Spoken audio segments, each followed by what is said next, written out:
Diary, hello, it is December 2023. This is a companion video, a summary video to the two videos I've already published about the CMF Watch Pro. And I'm just looking through the article that I'm writing called All About the Nothing CMF Watch Pro. And the management summary is that this smartwatch has promise, but it totally fails to do the one thing that I need a smartwatch to do, which is to take notifications from an Android watch like this, a fancy Android watch like a Pixel 8 Pro, so hopefully things are working sensibly and correctly, and transfer those notifications to this hugely bright and brilliant 1.96-inch AMOLED display screen so that I can read them. That's all it had to do, but it failed and still fails, and there's no obvious solution. So I'm going to go into that distressing situation in a bit more detail. And we start off with the specs of the watch, which are fantastic. What have we got there? So we've got a 1.96-inch AMOLED display. We've got an amazing battery life. We've got health monitoring, a degree of water resistance, a beautiful looking watch with GPS, and the ability to record sports activities. So how much would you think something like that would cost? Oh, a couple of £100, but no, this watch is available for £70 in the UK. So let's go from elation and see why I'm so disappointed. And by the way, I've made two long videos about the user interface of the watch and also the Android companion app. Although the specifications on the specs page say something about iOS, as in the Apple operating system, I see no connection from this watch to an Apple phone. There is no Apple app as far as I can see. So my management summary is that this is, if you're a young technology keen person with limited funds, then you can buy this watch and be part of the development process for this watch. It's freshly out. And in the best case, you can try and report the problems, get someone to notice that you have a problem, and hope that the company will fix the problem. That's the best case. But call me old-fashioned, but I want to buy a product that actually pretty much works when I get it. And I don't want to be part of the unpaid development team, which is fixing some obvious bugs of the product, which has been, we might argue, prematurely released. Anyway, so I've divided my summary comments into three parts: the good, the bad, and the ugly. So this won't take long, as they say. The good point is the battery life is astonishing. You will last for several days, even when you're using it for sports activities. If I compare that with something like a Google Pixel Watch 2, I doubt the Pixel Watch 2 could get you through a marathon, unless you're like a 2-hour 30 marathon runner, which not many of us are. This watch, you could probably do an ultra marathon or 4 or 5 marathons. It is astonishing, the battery life. Several days. It says 13 days on the blurb. For me, a watch just needs to get to the end of the day. I put it on a charging puck or whatever, whilst I'm having a shower after an activity, and pretty much you can guarantee that at the end of that shower, not a very long shower, the watch will be recharged.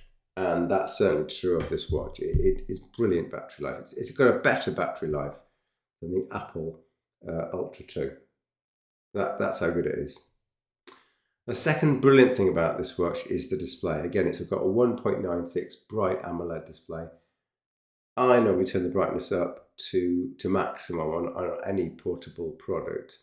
And on this watch, I don't need to. It's out of 5. I think I'm on 3 out of 5 instead of 5 out of 5. Absolutely unbelievable.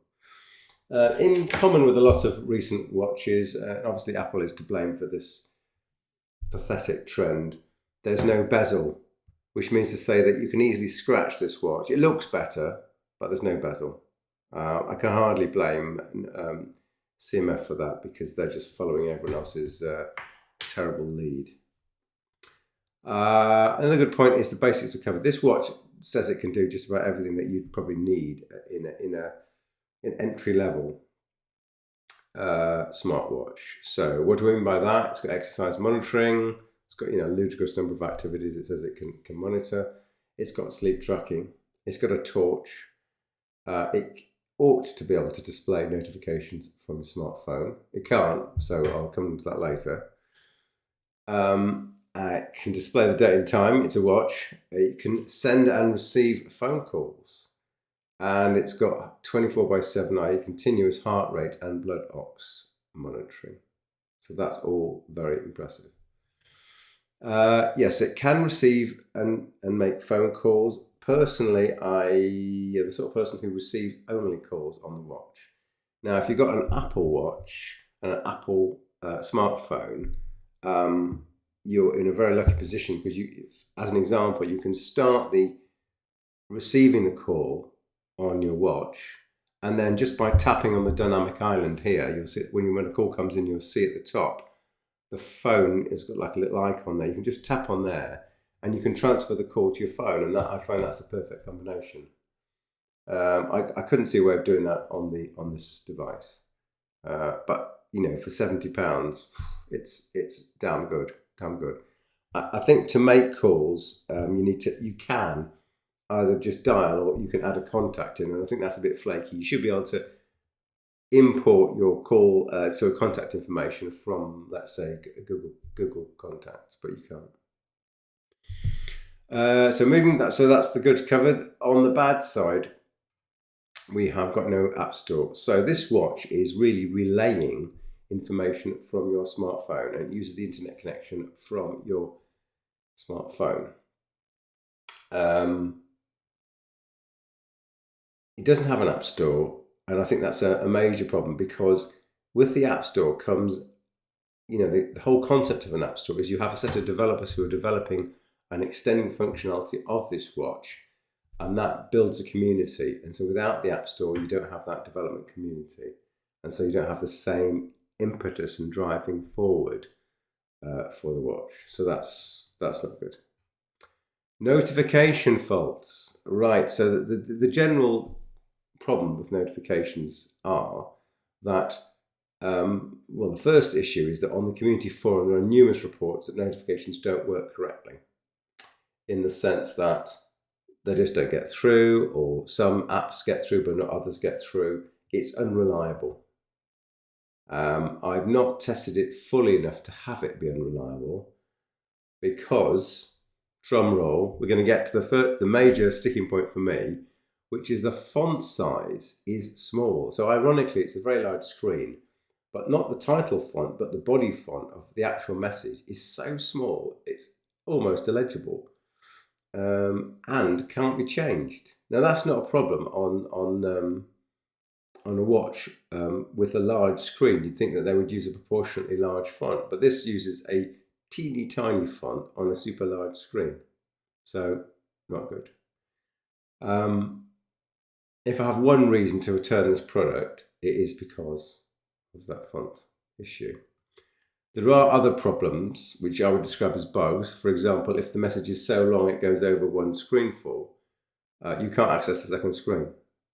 And lastly, on the Apple Watch, you can often receive pictures. So if someone sends you some content with a picture in it, you can see that picture. Not